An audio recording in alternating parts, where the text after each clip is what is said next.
Who's judging the judges? In this particular writing piece, when I say the criminal, us or me, I am referring to myself, as well as my fellow criminals, cons, excluding all pedophiles and rats. I do not represent them ever. When I say them, I am referring to the judicial systems of Canada and all its parts, including and especially the judges, the prosecutors, the police, the prison guards, parole and probation officers. When I say you, I am referring to the taxpayer, the hard-working, law-abiding citizens of Canada. And it is you I am speaking to in this particular writing piece. See, I've had my whole life to think about this writing, but I only started to realize that there was a problem with the judicial systems in about 2003. Before that, I understood it was my fault, that something was wrong with the world. No big deal, man, so what? I had a few loose screws in my head at birth. I lived up to that belief. Yeah, I know, I thought a lot of myself as such a loser. From birth, I have not fit into society. And I can say it now in hindsight, sitting here at my desk at 49 years old, that I'm glad that I didn't. I don't mean to disrespect, but wow, guys. How could you live like that? Being completely controlled by the governments of this world, but never quite making the cut. Always in competition with your neighbors for the rest of your lives. I guess it takes all kinds. We all have choices, eh? What's that? You say you don't have a choice? Wow. Jeez, and you're good people. That's all right. But you choose that lifestyle. What's that you're asking? Yeah, we heard you many years ago tell us not to do the crime if we couldn't do the time. And the majority of us lived up to that rule. I bet you couldn't. So yeah, I get what you mean when you say, I have no choice, someone's got to pay the bills. Look, I'm sorry if I've offended you. It's not my intention today. I may have lived the majority of my life physically locked up in the systems, but they couldn't touch my mind and lock that part of me up. Lately, I've been thinking about you guys, the taxpayers of Canada. I still find it incredible that you all work so hard your whole lives. You pay your taxes and don't make money on the sly. That's incredible. And that is why I love this world. It takes all kinds, and I love the diversity in us. But what else can you do? If you make too much of a ruckus and you offend the wrong authority figure by making too many comments, public comments, about the corruption in the systems, watch out. Especially the judicial system. The system that you're revealing will turn on you fast, leaving you very confused perhaps about your choice of dream come true careers. While you try to not think of it all, those hours of study you did to get where you currently are, just to arrive in what? It's all a lie? If I would have thought of this sooner, I could have saved you many years of schooling. Big school bills, disappointment, and a couple of big fines. I would have told you that if your dream is to become a lawyer in Canada, you'd better understand that you are to leave the pipe dream of justice inside the classroom. Justice has no place inside the judicial systems. I would have told you that you lose a human right as well when you become a lawyer in Canada. You lose your freedom of speech, your freedom of expression. Sorry, but I didn't know you until now either, and I didn't know you way back then. I didn't know. Haven't you seen the Netflix series Making a Murderer? Well, that's a perfect example of justice. They couldn't have captured how corrupt the judicial system is more than that stupidity. And why is it that we make fun of the scamming, cheating, lying lawyers all the time, but the judges go unnoticed, like a brick in the wall? Oh yeah, that's right. The hypocrites hide inside judicial immunity. Bunch of pussies. Real fucking cowards. Anyway, what made you believe that the judicial system was any more well put together than any other government agency? Sorry, I'm just curious is all. One day, if you keep it up, you may be scared to go to the bathroom. Just joking. That's off a suspense movie. That kind of thing doesn't really happen in the real world, especially not in the Justice Department of Canada. Come on now. I think you'll have to get a feel for who I am before understanding what I mean when I accuse the judicial system of what I am accusing them of, which is not limited to theft, wrongfully convicting citizens purposely, treason, false pretenses, fraud, gangsterism, hustling in the fucking courtrooms, and a few other crimes that I will get into another time. My intention with this writing is to support a couple of lawyers that I came across on the web who are being bullied publicly by the judicial systems. It caught my eye, and I hate liars, hypocrites, and bullies, especially when it's right in front of me. I wonder, are any of you going to help your fellow law-abiding, hard-working citizens with this? Yeah, okay, that's what I thought. No sweat, I got this.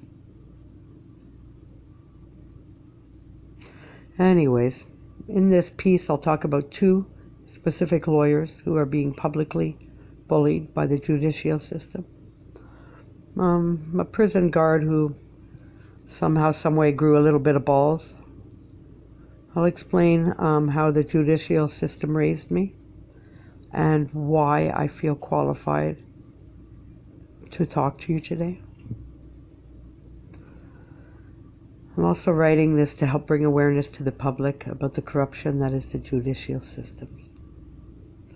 I'll do my best to explain my reasoning and my conclusions, although I'm not sure I can in one writing piece.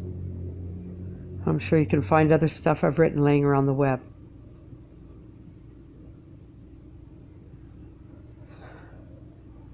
If you want to hear me break my own rules and rat the judicial systems out in public.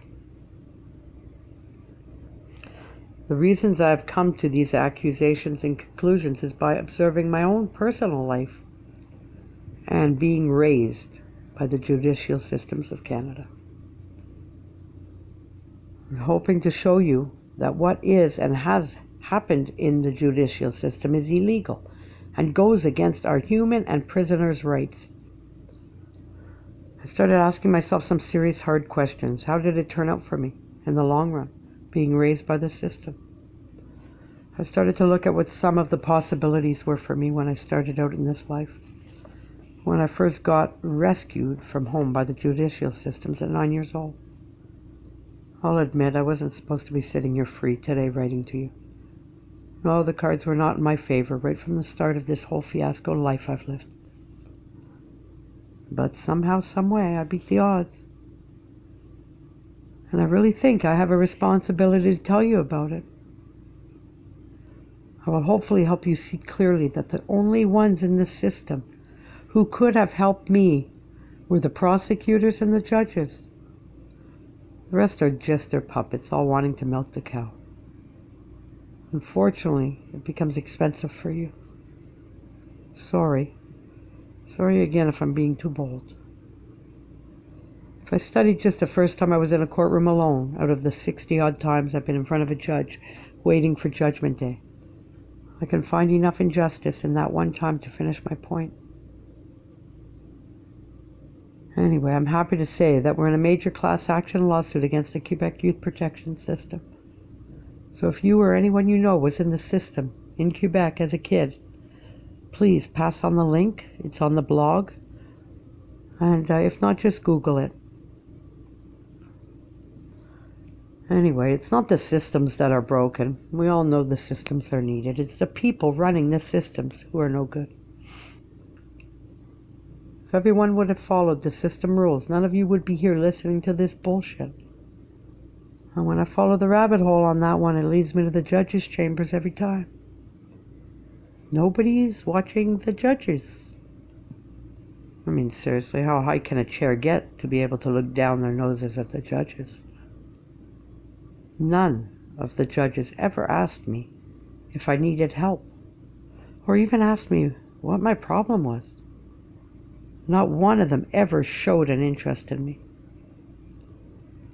My name is Tammy Ann Delosha. My adult criminal record started when I was 19 years old, when I had finally reached the big time.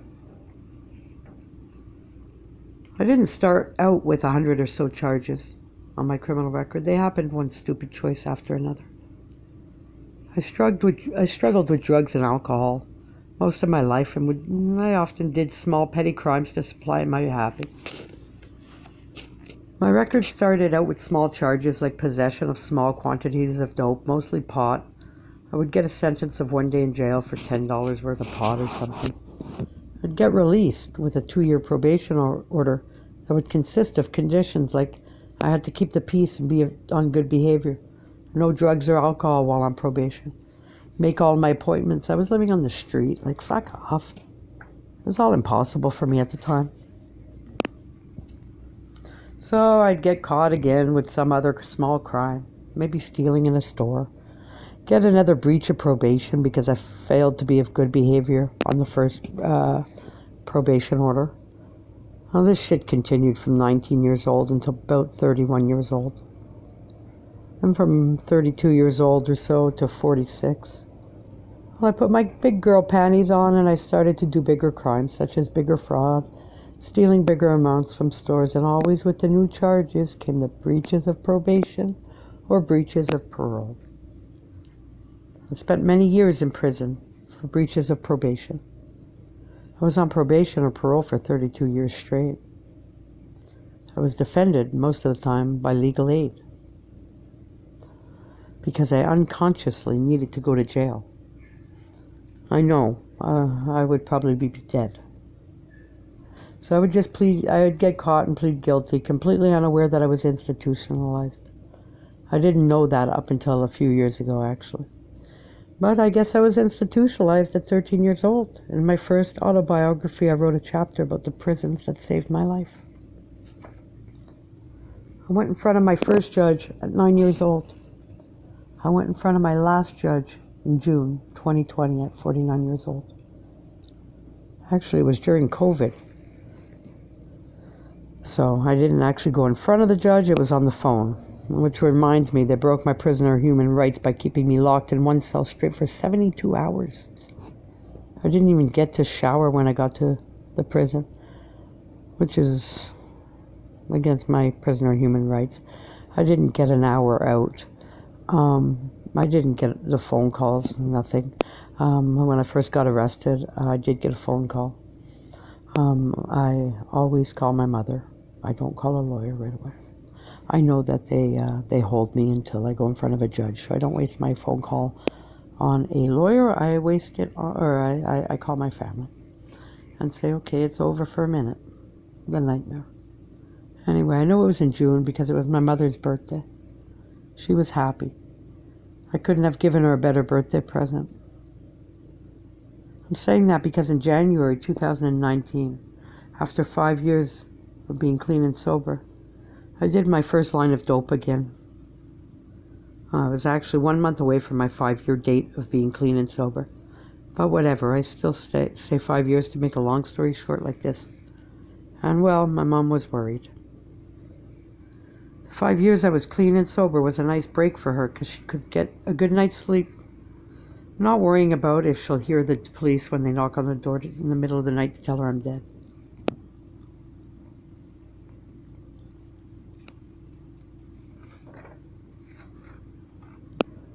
But I guess I shouldn't complain about my rights being violated because they did pay my taxi. It was over $100 back to Cowansville after they released me from the jail. Well, actually, I guess I should thank you. Look, I am a criminal. I admit it. I'm not ashamed. In fact, I am proud as hell of my criminal record and the straight street line I walked. You see, I didn't do too many things right in my life. But I walked the street walk and I talked the street talk and I shut the fuck up and I did my time. I never did a crime that I couldn't do the time for. Don't do the crime if you can't do the time was how the judicial system raised me. I've never ratted on anyone in my life. I have all the certificates to prove it. Unfortunately, I wasn't successful in any other areas of my life. You see, I let them bully me as a kid. They left me to be raised by the older system kids because they were too busy with the 11-year-old boy in the broom closet. I consider myself an expert on the subject of the Canadian judicial systems and all its puppets. I spent my whole life going in and out of the prison system all over Canada. Actually, only four different provinces, and once in the USA. Don't quote me, but I just say I had been to about maybe 11 or 12 adult prisons, countless police stations, for a night or two or three. 3 maximum security children's prisons before I was 15 years old. That's why I'm able to say they created me. I'm a product of the judicial system. I am a system kid. Who wants to take responsibility for raising me? Can I get a name, please? I made a career out of being a petty criminal. I was an unwilling and unknowing loyal customer to such a corrupt system. I hate being fucked over and lied to, and I hate seeing good people being fucked over by them. I'm telling the truth, nothing but the truth. I'll leave it at that to keep things real. My sister and I were placed with a bunch of other kids in a big building in Outremont, Montreal, Quebec. Kids were ages 6 to 12, girls and boys alone, with plenty of unsupervised pedophiles and child abusers. Good times, good times. I was a shy, quiet kid up until I was about 18 years old, 19 years old, when I got into my first fist fight. And I continued fighting every week, sometimes twice a week, every week, until I was 45 years old. See, nobody was ever going to pick on me again, or pick on the people I stand for.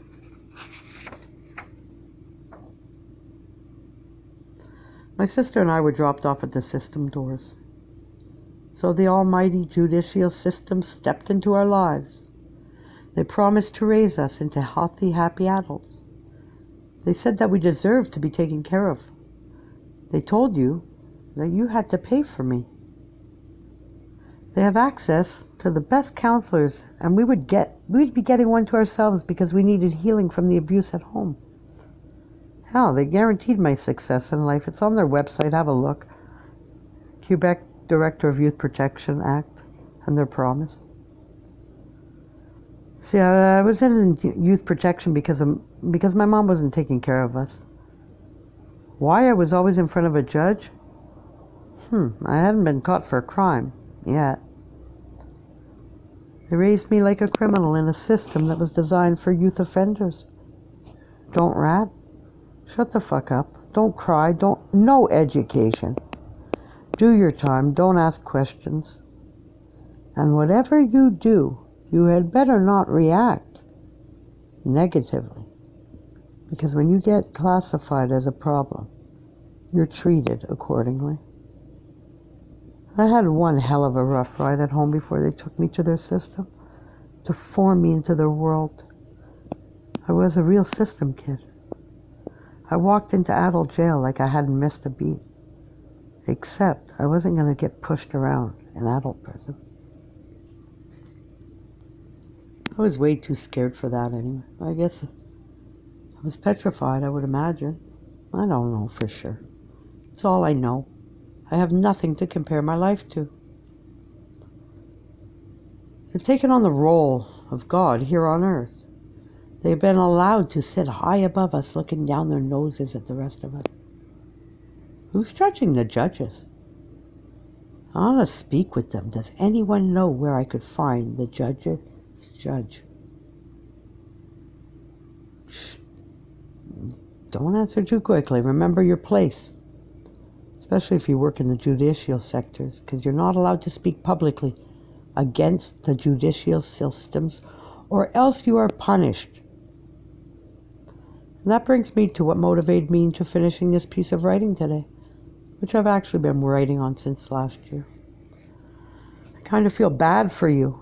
I can't stand scammers, sly foxes. I'm an honest criminal, if you will. But then again, that depends on who you ask. But what really motivated me to send this off to you as soon as possible was when I came across the web. I saw a couple of lawyers being picked on publicly. A youth protection Quebec lawyer who was found guilty of...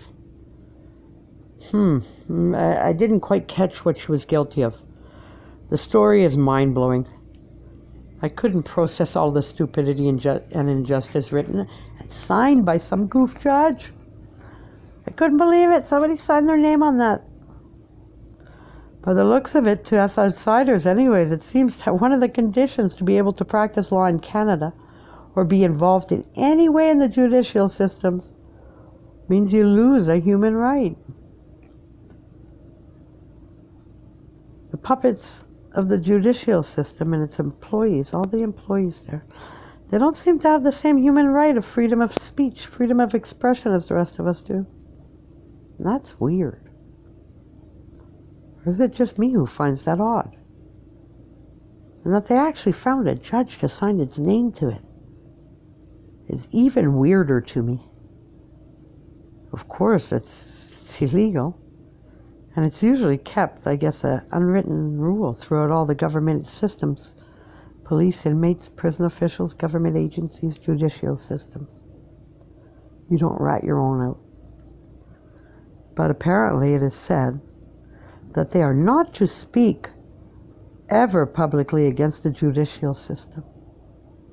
They are to ignore abuse, which is illegal under the Director of Youth Protection, if it means giving a bad rep to the judicial system. They're to ignore the abuse. Anyways, I've posted, if you go on the blog, you'll see a post, a link, but it's a 2017 case on a Director of Youth Protection lawyer who got fined $2,000. Anyway, the fuck's going on here? Isn't it a human right? Freedom of speech. Anyway, I came across these two women who are being punished for speaking their opinion about the judicial systems or its parts. One of those women I know personally. She's defended me in criminal court, Veronica Hobay. I know she's not smiling about this realization that she's lost her freedom of speech. I'm not either. But I have to say I'm smiling. They want to open this can of worms with her? Are they serious? Oh, this is good. This is not some stupid bitch who's going to shut up and pay. Oh no. How dare she speak the truth about the holier-than-thou judges? Well, now, they are pulling a temper tantrum. They are offended by these two women questioning them. They are going to make sure everyone is scared to the bone and make sure we know that we exist only under their boots. I can't stand watching good, honest people get picked on by them. I go crazy. PTSD, obviously, because I just can't walk when I see injustice being done to people I respect. Like, I don't watch the news. I create enough drama of my own in my personal life, so I'm behind in society's news. There need to be God and sit there above it all, and there need to be respected and never spoken truthfully is going to bring havoc into their world with this nonsense. Like Scarface, their need to be immortal will be their downfall. To tell you the truth, I can't wait. I'm grabbing the popcorn on this one. Justice is justice. Do these women have freedom of expression, freedom of speech, or not? I'd like to ask a judge directly, Your Honor, do these women are they protected by their freedom of speech? Are they human? Are they Canadian citizens? Is it not a Canadian human right to freedom of speech. It doesn't say in the Human Rights Charter of Human Rights that it's conditional. It's every human being. Now the courts have taken it upon themselves to go against these women's human rights and say you lose your freedom of expression if what you say gives a bad rep to the justice system.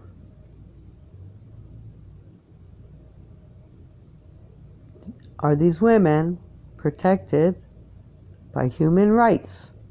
Yes or no, Your Honor? Your Honor, simply answer the question. Yes or no? Incredible. Check these two lawyers out. This shit gives you just a tiny peek into a world that is run like the mafia. Can you comply or you fucking die? Why is that judge so important to everyone? What made that judge higher than God? And why is the judge allowed to drink in the courtroom but I'm not? What's up with that? It's crazy because if you just sit there studying the judge in the courtroom, just looking at the judge, they really believe they are God here on earth. Anyway, it reminds me of the last time I was in a courtroom in a small town, Waterloo, Quebec. I can tell you folks, you don't want to end up there for justice. Oh no, you better to plea out to anything and get all your files transferred into a normal courtroom. Wow. I might be a hillbilly, it's maybe true. But man, the Waterloo, Quebec courthouse is fucking scary, hillbilly. I didn't stand a chance.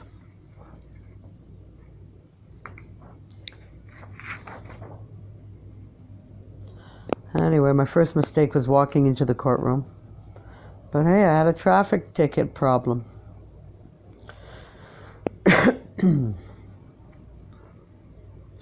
Anyway, I know better than to defend myself in the court. Because I can't stand the judge's ignorance. My lawyers know, most of them know, don't put me in front of a judge. Don't let me speak in front of a judge. I don't know, I just don't trust them. I get a bad feeling about them in my stomach. Huh? Okay, maybe just be PTSD. But it's there all the same. And following my gut feeling kept me alive on the streets. I don't know, there's just something about the judges that terrify me. Even though they raised me. I don't remember. I know it's not right to speak about the people who raised me that way. I should be more thankful. But I'm an ice-cold product that came from an ice-cold system. Maybe I can go on the Dr. Phil show or something and ask him to mediate a family sit-down between me and the judges and clear the air. I should ask them, yeah, Your Honor, see if they'd be interested in a sit-down on the Dr. Phil. Problem is, they're always so offended. It's hard to talk to the judges about the truth. They get all worked up. I especially hate talking about my childhood. They were big and sitting high. I was little. Maybe that's why I remember the judges always looking down their noses at me. Yeah, it's gotta be it. Anyway, I know they might not be happy about me airing out my dirty laundry here in front of the neighbors. And I know that I was supposed to shut up about the family secrets. It's supposed to be kept private and never spoken about, and nobody was supposed to be paying attention anyway, and nobody was up until now. Anyway, I still want to talk about the justice system, telling these lawyers that they have lost their freedom of expression, their freedom of speech. And if you don't mind explaining that to me, I'd really appreciate it. I'm just a stupid old system kid who happened to have seen some light shining far off in the distance one day.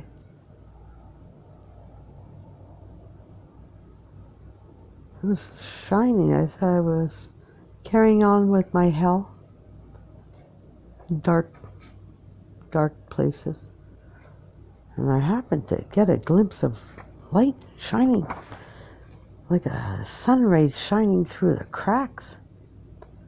Almost, that's what it looked like. And I started to walk towards the light. I kept following the light, falling down. It was a hell of a climb.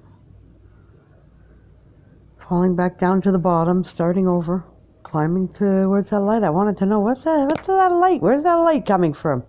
Never saw no light. Anyway, I followed it, and I kept going, and it led me onto the sidewalk. Anyway.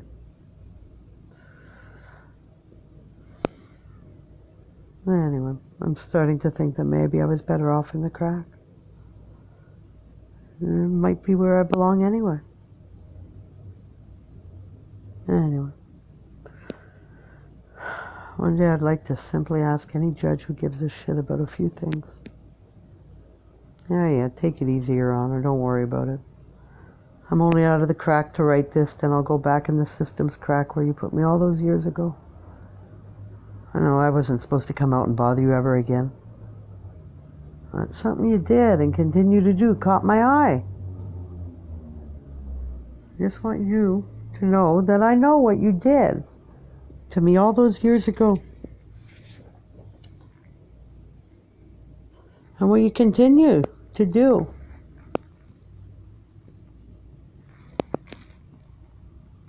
Bullied me as a kid.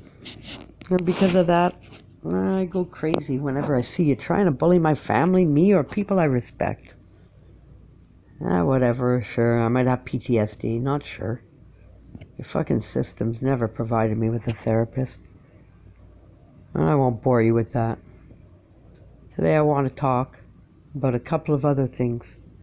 With the good people of Canada. I'm done with your bullshit. Please, Your Honor, take your chair and be quiet. Since you refuse to answer my questions anyway. Well, these women were fighting this. They're not taking this shit laying down, these two lawyers. So they made the news. Most, they don't dare fight the judicial system. It's unheard of, actually. It's the judicial world I'm speaking about. The justice systems of Canada and their stupid-ass judges who don't deserve to be sitting in a chair, let alone that privileged chair. Oh, this is only what you see seeping out of its cracks. Well, let's get this party started with two real strong women. Here, take a look at the first one from 2017. They don't put her name in the paper. But if you Google it, Quebec lawyer sanctioned $2,000 fine, 2017. Director of Youth Protection, lawyer. This is what she said to bring attention to herself and to get herself in trouble here. What she says is the truth. I know, I was raised in a courtroom. She says it works in a vacuum. It's always the same judges, the same prosecutors of the Director of Youth Protection, the same legal aid lawyers who represent the children. Results is that the Director of Youth Protection gets what it wants in most cases. It's not just David against Goliath. It's David against her family, that she is telling the truth. I couldn't have said it better myself. This case is old now, but I'll bring it back to life in our class action lawsuit. That's justice for you. So, that leaves me to wondering, who is it willing to show enough of its need for obedience to sign its own name to such a ridiculously unjust judgment like that? Apparently, the judicial system and its associates are not allowed to exercise their human right of freedom of speech if what they are saying gives a bad rep to the judicial system. Oh my God, are they for real? Did they really put that in black and white? The courts found her guilty on the grounds that what she said about the juvenile court systems may lead the public to question the justice in the judicial systems. Like, are you serious? What a joke. Anyway. Still speaking about the first lawyer who was found guilty for speaking against the judicial systems publicly in 2017. You know what? I just had a thought. Maybe, just maybe, she got sanctioned. She got into trouble here. They dealt with her swiftly, and put her in her place. And the judge, somebody that's in charge of the youth protection, went and saw the lawyer privately, and went and saw the lawyer privately to discuss those heavy accusations, she said. I refuse to believe at this point. It's too cold to believe that she was sanctioned, punished, shut up, and those words that she said went unnoticed. Please tell me that I'm going to find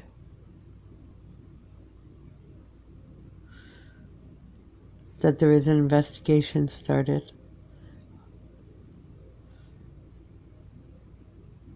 Because of what she said, and you know she's telling the truth. Anyways, I'll try to find something. I want to keep my piece of writing to factual shit. So I'll try to find something to help that judge look a bit more fair.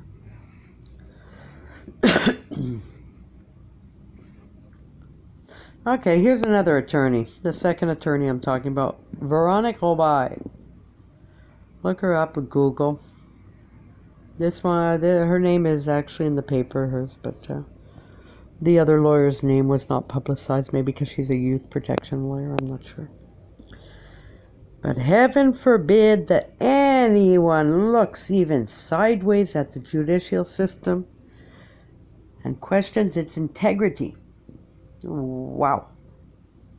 But here, incredibly, here they are again. I think they're seriously going to try to do the same bullshit with this lawyer. Véronique Robay is a criminal lawyer who has recently found herself in a similar situation. So in keeping with my point that the judicial systems are actually thugs behind their black robes, and the judicial system is a fraud and is stealing money from you with a hidden purpose, I'll continue explaining who I am, where I come from, and grounds for my accusations. Actions speak louder than words, and nobody is making the judicial system look as wrong and as unstable as these judges, these accusing judges are.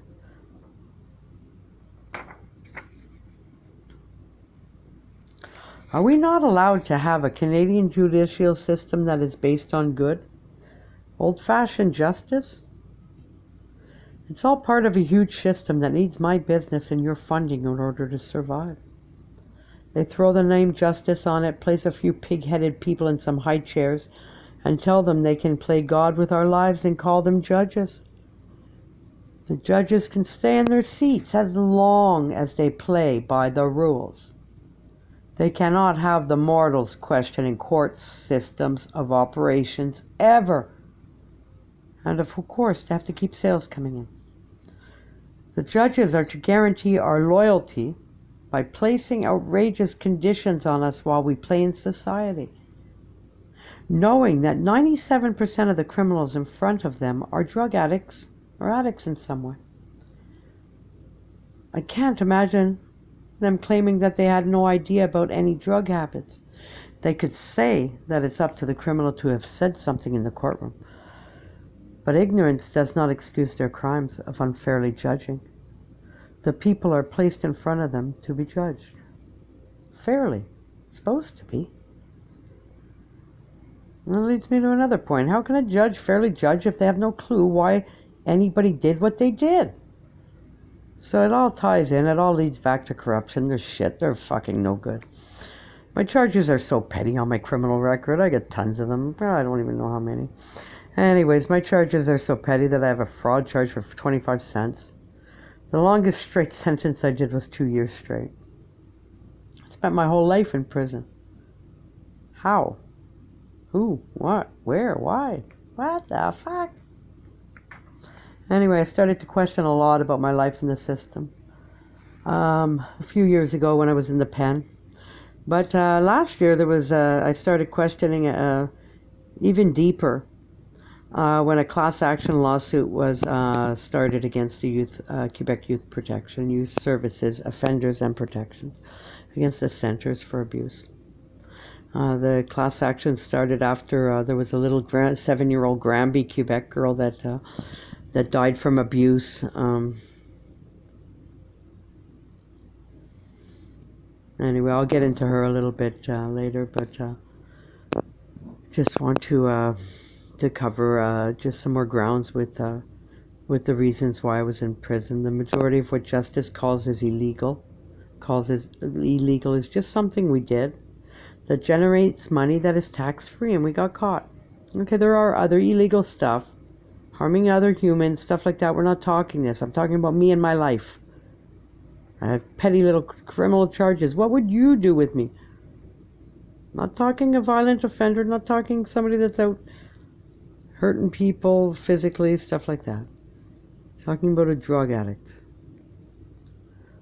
Anyway, and how they guaranteed my loyal service through their breaches of probations. Anyways, stuff like selling drugs on the street. We're making money and not paying taxes. They can't claim it's illegal because I'm selling harmful products, because they represent alcohol, gambling, pharmaceutical drugs. So they can't say my pot, my little bullshit drugs or anything. It's principles. They can't say that. It's all about taxes. Anyways, anything you do that generates non-taxable money is called illegal. The prisons are full of drug addicts sitting there on non-violent charges waiting to get released without any probation, without any rehabilitation for our addictions. So guess what? Yep, we are back in front of the judge, and well, you know the rest. The cycle, the vicious swinging doors of the justice system. They keep us loyal customers. They feed off the fact that we're addicts. Anyway, most of the inmates are non-violent offenders. I'm not a violent criminal. Well, I was a violent criminal. I didn't get charged with anything violent. Anyway, I had the pleasure of committing fraud. I played dress up. I wore pretty clothes, I put on some jewelry, and pretended to be successful. Hide behind somebody else's identity. It really was a pleasure, and everyone had insurance anyway. Yes, I am aware of my crooked thinking. I see it like that. And that is look, I see it like that, and that's an indication to me that my thinking is screwed up. I don't see it as right or wrong. I was lucky because I looked like I should be sitting in the judge's chair. I counted on society's being the way the society system is. It judges upon appearances, and the judges are no exception. So they're not completely against me because of how I looked. But they couldn't let me run wild either, so I got very light sentences, just enough to save my life. They call my crimes white-collar crimes, polite crimes, if you will. I have an investigative mind. I just can't possibly understand how one judge can judge without information from all sides. Well, judge fairly, that is. And on top of it, how in the world did the judges not inquire about the success rates in prisons? It's only through a judge that the client gets access to prison systems. Nobody goes to prison without a judge sending them there. So why didn't the judges judge if their judgment was effective or hurting society? Anyway, most of the time I had legal aid defending me, which goes against my human rights to fair counsel to defend me if I couldn't afford to pay for one on my own. Legal aid lawyers are way too burnt out and way too overworked to represent anyone fairly. Plus, they don't have the budget to go the extra mile even if they had the energy. They're government funded. They are put on limitations to how much time can be spent in each case. The judges know that. The judges knew I wasn't being defended properly. My human rights were being violated. Right in front of its nose, right in its courtroom. Oh, they're criminal. The judges are so criminal. They'd watch me plead guilty to anything just to get a break from the hustle and bustle of society. I know I wouldn't have made it to today without prisons. It's all I knew. It was the judicial system. I had not lived in a normal home from 9 years old to 15, and rarely after that. When I started to get older, I started to hire better lawyers. The mattresses were getting thinner inside. The food sucked. Well, I've been pretty calm for the past 7-8 years, always keeping in mind, don't do the crime if you can't do the time. But wait, I'll do my best to explain. I apologize. Sometimes I get too excited writing all about these clowns. I go off onto another story, but it all ties in at the end. I always attended a school while in prison. I never worked inside. I rarely did drugs. I excelled inside the prison walls. I was institutionalized by 13 years old. I figured I didn't work on the outside. Sure the fuck wasn't going to start in prison. I was a criminal and I'd stay that way. One time I was doing a federal bit for fraud. While I was serving that sentence, I collected fraudulent government checks every month. For $2,500 a month for inventing children and collecting government money from them. I invented 5 fake kids. That's what I lived on for prison for at least 5 years. The prisons would cash the government checks like a bunch of doorknobs. Anyway, you can Google it, Tammy Anzalosha. Actually, I did work 2 times inside. Once when I was in BCCW in Burnaby Correctional Center for Women. Maybe I was 19, 20 years old. I worked at the prison's beauty shop. It was a good program. I hope they kept the good programs in the Burnaby jail. It was the best, most effective prison I was ever in. The second time I worked inside of a prison was in Tonguay in Montreal, Quebec. And I was at the end of my sentence, and I was doing a lot. I was in segregation, giving the guards, the screws, a hard time. Anyways, spent a few months in the hole for giving the screws. They were accusing me of trying to influence the inmates negatively into division between screw and inmate.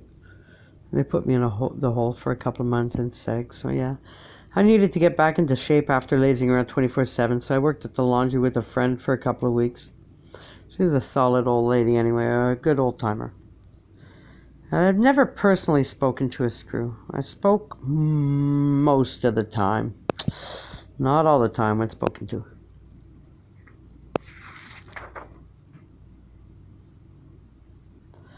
There were never any gray areas or exceptions for me.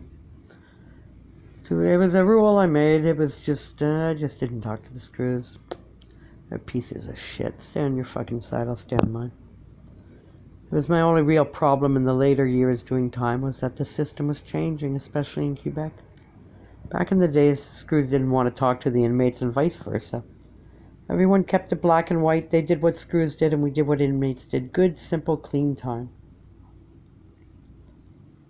The new prison systems assigned screws individual to individual inmates as case workers. Now keep in mind, They only need their GED to become a screw or police officer in Canada. So, what are they going to do for me? They've locked me up, thrown me in the hole, strip searched me. Now they're going to ask me about my personal life? Anyway, yeah. What can I say? I never spoke to one. They saw me as a problem. I saw nothing good coming out of that new system. I'm old school. I'd tell them no. I refuse to speak to them. The reason I am explaining this is because, as a judge, of course, they have to know the places they put us in. If not, a fair judgment cannot be made. Anyway, last time I did time in 2014, I think I did about 2 months in SEG.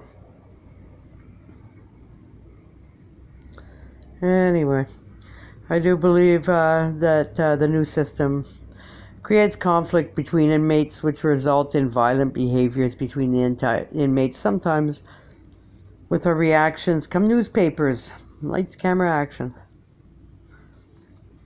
And they use those provoking situations, those stories in the news, and to enforce their systems. And since they need to keep you updated, to say, see, hey guys, you fork up, pay, keep paying. We protect you from these people, these dangerous people. Keep in mind, the reason they tell you for the prison system is to rehabilitate. So why isn't the judge asking us at least once in a while what we're doing in front of another judge in another courtroom in another country in another province? The judge is so bored. The reason I've come to that conclusion that the judge is bored is because my life story is shocking to most. From the judge's non-responsive reaction to me personally, I come to the conclusion that they see people like me coming and going all day long, year after year. The judge has heard it all before and is bored by my story. It's not the worst story, that's for damn sure. I think they'd say thanks at least once in a while. They'd be nothing without me. I wonder if they know what they're doing. I wonder if the judges know what they're doing. I've been studying their actions through looking back on my own personal life with a magnifying glass lately. And I'm not convinced that I've ever been fairly judged. The only ones out of the whole systems who could have even come close to making a difference in my life, in the systems, were the judges. They could have given me a fucking cookie and a glass of milk. At least I was a kid. I was a little kid when we first met. But I wasn't alone. There are thousands of us. Loser old system kids. Lots of us in the big kid system knew each other from the little kid systems. We just followed the family business. We went into law. But they left out the education part. Maybe we could have gone into law school and been reading this with you instead of writing it. To tell you the truth, it was a wild ride. I didn't learn it in a classroom. I lived the judicial systems every day of my life. What can I say? They are my adopted parents. I had no choice to live there. But you got better choices than I did, didn't you? Don't you? And for God's sakes, remember, don't do the crime if you can't do the time. Can't stand hypocrites, man. Don't do the crime if you can't do the time. Why are the judicial systems protected by this judicial immunity and allowed a free rein to do crime and never to be under investigation? It's against the law to investigate them. It's against the law to even speak poorly publicly about them. So, what do you do now? Oh, you better find yourself other accommodations. Listen, you're better off paying your taxes and just doing what you're told. Prison is super expensive too. The cells are moldy, the mattresses are fucking thin, the food sucks, the telephone systems, monopolized through Bell Canada, will bankrupt you. And since Google doesn't offer a -5-star rating option, I can't even offer them a review other than here. Well, clearly I lost my mind many moons ago. It's always your choice to listen to me or don't. Eventually, I'm sure we'll meet up again. I always thought it was a good system too, okay? Let's get that out of the way. I never questioned them. They raised me to be sure it was all my fault, to shut the fuck up and do my time. That's all I knew. So that's what I did. Until recently, when that little Granby 7-year-old girl died from abuse. There she was in the newspaper. The Quebec Youth Protection had a huge file on this little girl, which they completely ignored. It cost her life. I hate to say, which might have been, maybe is okay, because the way things were going for her, a little girl didn't stand much of a chance this lifetime. That baby shocked me to the bone. You can Google her. 7-year-old Granby, Quebec girl dies from abuse.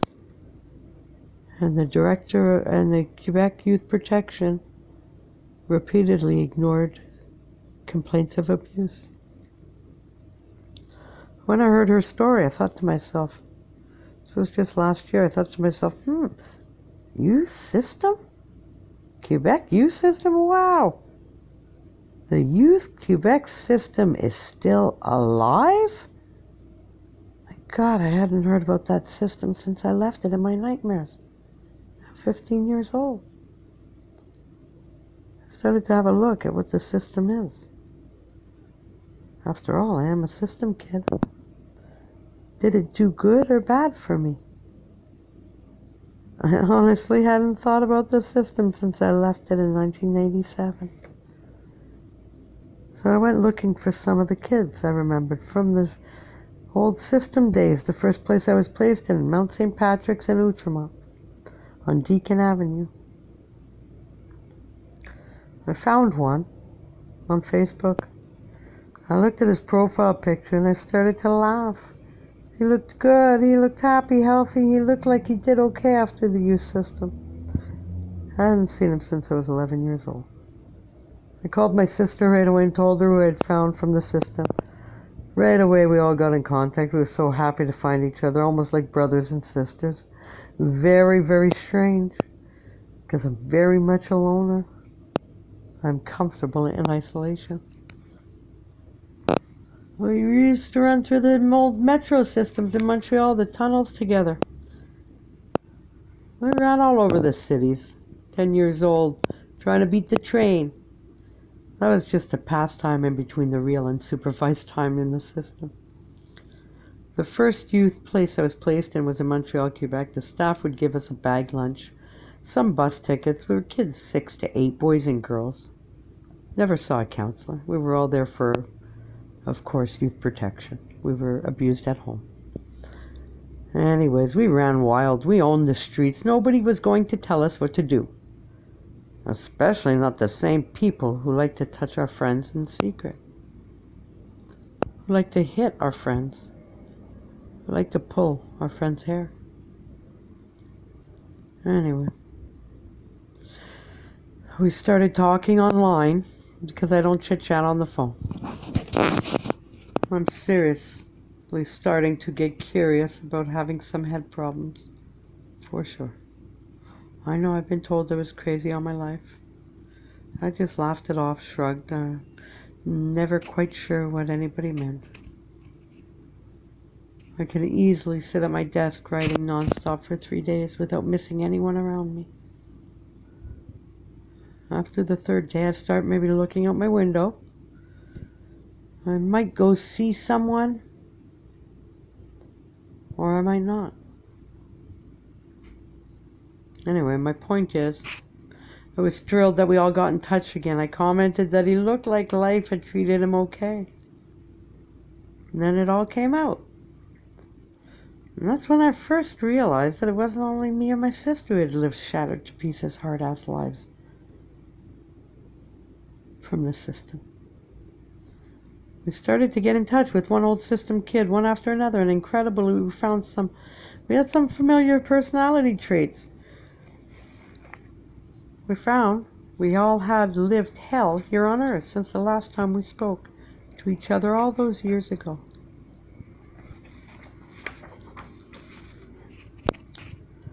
Almost like a family in similar ways. We came together like we didn't miss a beat, and we all feel very close to each other. Especially for me, the ones I was placed in Mount St. Pat's from 9 to 12 years old or something. 8 to 9, 11 or something, 8 to 12. I don't know, I was there for 3 years anyway. It was crazy. But I'll leave that for after the lawsuit. Anyway, us old system kids are heartbroken for that little Granby girl that died and who suffered so alone in that closet. I try not to, but sometimes I do think about her and about what she was thinking about all day long and all night long in that closet. The parents had kept her in the closet. And I can't. I know I can't stay there with her. I haven't a clue what she was thinking. She must have lost her mind anyway. Because it's too much to process logically. And the trauma and terror she lived. Fuck. Can you imagine how her little mind processed everything that was happening to her? She must have cried all by herself so many fucking times. I want the system for that. I hate them for her, for what they did to her, for me, for my family.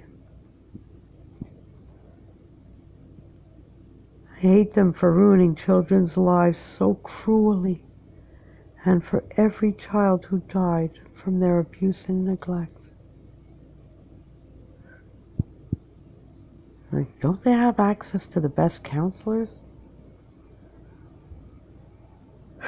Couldn't they have lent me one? Once in a while? I wasn't fucking completely smashed to pieces when they took me from home, just a bit broken. I just needed a little TLC from them. They said they were going to give it to me. Maybe time passed too quickly. Not sure.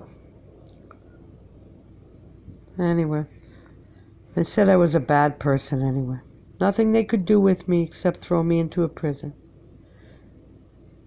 That was their answer to everything anyway. I started feeding myself at 3, 4, or 5 years old on Wellington Street in Verdun. My sister was 6. You think we didn't have authority problems? We went into the system after the school complained too many times, Mom says. That we didn't, because we didn't go to school. We didn't go to school because we were hungry. There was no food at home. And we didn't have any bus fare, so we would walk in the cold to get to school. The truth be known is we just had to be out of the house. And we wandered the streets all day looking for food. My sister says, maybe Mom gave us away. We don't know. She doesn't answer questions about the past. I don't know, she says. I don't know. I recently found out that my mom actually drove us to the front door. She dropped us off and drove away with her boyfriend. We stayed at Mount St. Pat's for 3 years. My mother came to visit us once during that time. Anyway, we just went there one day. I love my mother. I understand her so much. If she would have known how to be better, she would have done better. But she was raised in the systems too. From 9 to 15, like me. You want to hear something weird? Don't judge me, Kay. But I'm the third generation system kid. My grandmother was given to the system, my mother's mother, one day at 7 years old. She got off the school bus and her family had moved while she was in school. Anyway, truth be told, we believed the old man was molesting her, and news got about town. But she was 7, I believe, when she entered into the system. She left when she was 15, when she was pregnant for my aunt. My mother was taken to the system at 9, like me, and left at 15, like her mother, because she was pregnant with my brother. Anyway, here's the weird part about this. I was 9 when I went into the system, and I left the system at 15 years old too, because I was pregnant with my first son.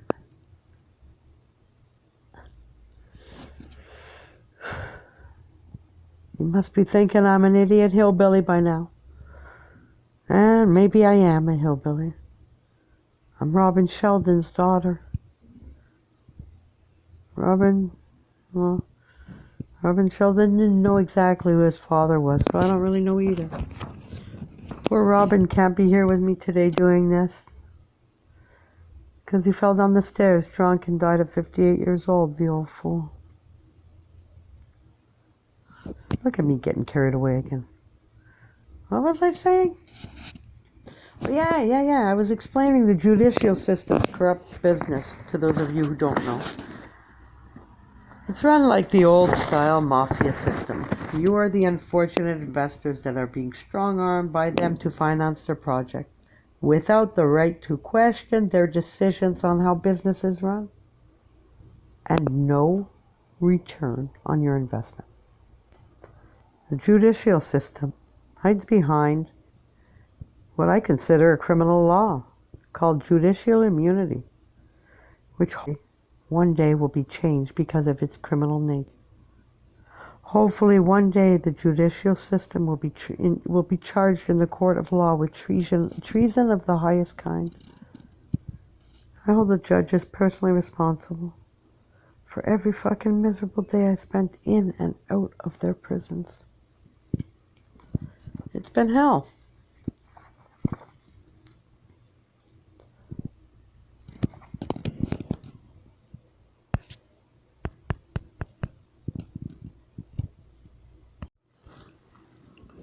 It's been hell. What happens to most of the provincial inmates is they're sentenced for 2 years or under for minor non-violent crimes, tickets, unpaid fines, breaches of probation, theft under $5,000, small quantities of narcotics, especially, etc. This kind of bullshit. Petty crimes, really. They're housed in prisons to do their time.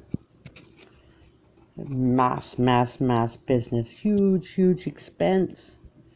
And while in prison, they meet new criminals. They learn new crimes. Some of the inmates work, but there's usually a waiting list to get into the few jobs the prisons offer. School is considered a privilege and usually has a long waiting list. Often AA and NA meetings are canceled due to lack of staff to supervise. In the provincial systems, our visitors are not allowed to send us in things from the outside other than limited clothing. Some prisons let your visitors bring you a TV for your cell, some kind of music to listen to, but not much else. The federal system isn't as restricted, but they're getting their cut in canteen sales for sure. The systems they're set up to make the inmates buy most of their personal items from the jailhouse store called Canteen, which have the same prices as a corner store. It's very, very expensive in prison. The canteen list is mostly stuff bought in bulk from Dollarama, or bought at very cheap prices anyway. The shampoo, which was sold in Dollarama, was being sold to the inmates for $5. It's sold at Dollarama for $1.50. Anyway, they sell writing paper that is sold at dollar stores. They take out 10 sheets of it and sell it for $5. It's disgusting and criminal. If you ask me, the whole canteen list is similar. Anyway, I've uploaded a copy of the canteen sheet. It's on the video I have from one of the prisons when, here in Montreal. But all of that money that is being made from the sales of canteen are supposed to go into inmate committee funds and be spent by the inmate committee. Most of the time, especially in Quebec, but not restricted to, the inmate committee is funded in Quebec, but not restricted to. The inmate committee funds are controlled by the guard's choice of what the money should be spent on. I'm referring to most of the provincial prisons across Canada, especially in Montreal, which was one of the worst, useless provincial prisons I was in, Tonga. Anyway, my question to you is, why isn't the profits generated from sales to the inmate canteens being used towards the cost of housing us, rehabilitating us, programs? Why are you left to pay for it all? How fair is that? You're not just, the system's too big for you to start digging around and questioning. The provincial system is even worse than the federal, though. They are both extremely limited on offering any chance of rehabilitation through programs, especially the provincial system. Every province is different. The best prisons are in BC, in Canada. Anyway, the systems have limited programs, if any at all, that actually help the inmate to get better. I've never, in my 32 years, been to a prison where I have taken a course inside that actually got even close to the root of the problem. I found it on my own inside the prison libraries, through the teachings of some of the books I read while alone in my cell. The telephone systems inside too. Anyway, they're criminally administered. They require a calling card that is only sold by the prison canteen. There are no deals at all on telephone calls, and you are paying the same rates as a collect call would cost. Even the local calls are super expensive. Something like $3.50 just to place a local call, then charged by the minute. That's Bell Canada. And they're currently in a class action lawsuit regarding this matter. Perhaps Ontario, I'm not sure if it's Quebec, I'm not sure if it's federal. Anyway, you'd be shocked at the expense it costs the inmates to live inside prisons as well. So it's not just you that prison is expensive for. But where's all the money going? Anyway, I'm wondering what the purpose is to have all these monstrous, expensive prisons, if not to help rehabilitate the criminal, so we can become better citizens. The cold, hard truth is that the prisons do not offer rehabilitation to the inmates. The system is not helping. They actually offered a solution. If they actually offered a solution to everyone's problems, they would go out of business. Then there would be nobody to judge, because our system would be a great system that helps those who are a little crooked. Anyway, maybe more representatives of the prison systems will one day dare tell you the truth. The truth is, it's not helping anyone, but the rich get richer. Look at this one guard. Okay, he took a huge chance bringing the inside dirty laundry out to the public. This screw's life changed for sure after he ratted his fellow system workers out. Check this story out. It's on Google. It's an older story, but I'll take some time out one of these days to find updated drama from the court systems and the prison systems. It's titled, the article's titled on this screw, what else was I supposed to do? I guess he had turned in, he had videoed one of the inmates sitting in his feces, in his shit and piss in the cell. He was had a mental history, and he was isolated in a cell for, anyway, it was too disgusting even for that pig. He turned in the video. I guess he filmed it, and it's titled, "What else was I supposed to do?" the guard said. So, anyway, There's nobody, I'm going to say, that could work longer than 5 years in the prison systems that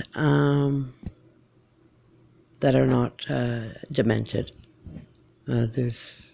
They're just doing it for the money. They're manic depressive people. They got their GED. They're not an uneducated bunch of fucking goofs. They want to play both sides of the fence. They want to get paid for doing illegal shit. They want to play with people's lives, the guards, throwing innocent inmates onto ranges that are maximum security. And some of these inmates getting killed, all because the guard didn't like them. There you go. You want to be an asshole? We'll throw you in there. That's... Some of these inmates get killed. Anyways, as a result to this one screw growing some balls and turning in his video on the inmate that was being held in segregation and his piss and shit. There's been a major class action lawsuit started because a guard had courage to go against the system. So I guess I'll continue anyways. I pulled myself out of the system's revolving doors. I'm 1 foot over the line, and I do have a feeling I will see another couple of judges' nostrils again. I know I will. But for the most part, I have pulled myself out of the system's revolving doors. I found my own rehabilitation in the dark, cold cells. It took me over 28 years after I picked up my first self-help book to try to understand who Tammy Angelonchon really was, which I still haven't quite figured out. I'm not even close to finished with this subject. The lies you law-abiding citizens are being told are not acceptable. In the criminal world, the criminal accepts the fact that we are criminals. We pay for it by doing time.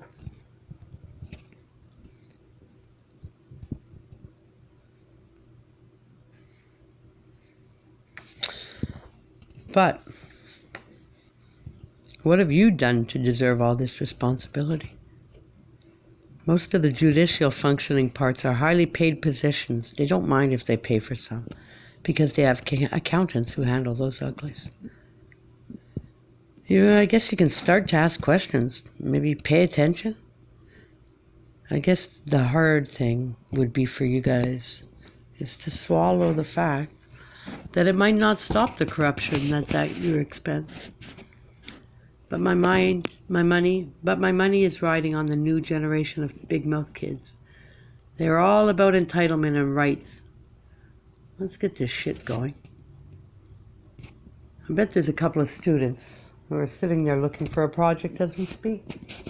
I've never been tested, never psychological evaluation, nothing. So hell, why not? Look me up. Hopefully the courts. This is what I'm hoping for. Unfortunately. But they're up against, they've met their match here, I think, the courts. Hopefully the courts push Veronica Obey up against the wall. I only wish that woman well. But I believe she's the one to handle this ridiculousness. She's a powerhouse of a woman. She's not going to lose her human right to freedom of speech. By God, if she does, I will keep screaming for her and all the others who have gotten bullied by the judicial systems over the years and who continue to be bullied and strong-armed into submission. I don't give a fuck about tickets. I don't give a fuck about crimes. I don't care about charges in court, slandering. I don't give a shit. I'm going to keep screaming about this stuff. It's not going to happen. What kind of country do we live in anyway? It seems so cold when examined.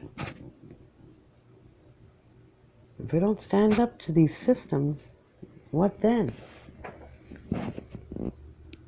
And again, who's judging the judges? I want a name and a face to go with its name. Thanks for listening. Tammy Angelonchon, December 5th, 2020.